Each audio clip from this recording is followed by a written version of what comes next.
Hi, Alison. So this is on the back of the lock. There are 3 markers. There's one in the top for lock open. There's one for changing code, and there's one for opening and setting the code. This only works if the lock is still on all 50s. Now on the inner ring there is also a mark. Maybe it's difficult to see, it's right here. So what you need to do is turn the wheel, turn it 4 times,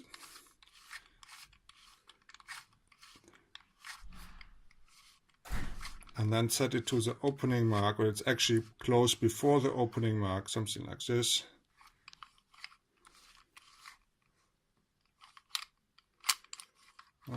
Call it.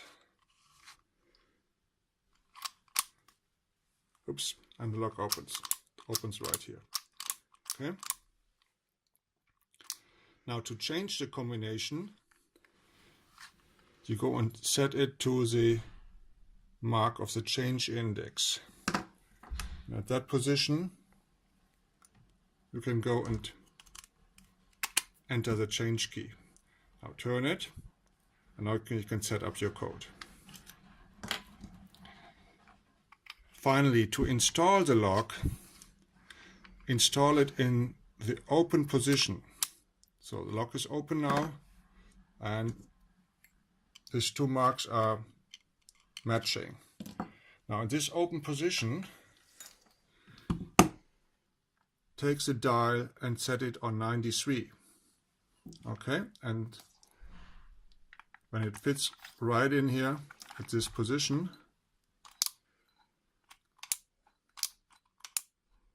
that's perfectly right. So now you can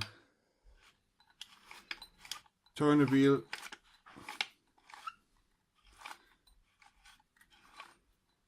set it to somewhere around 50. Now it doesn't work, of course.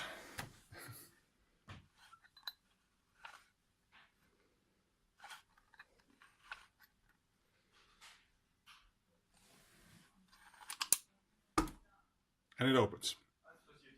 Okay, so hopefully that was helpful. If that doesn't work, please send the lock back to me.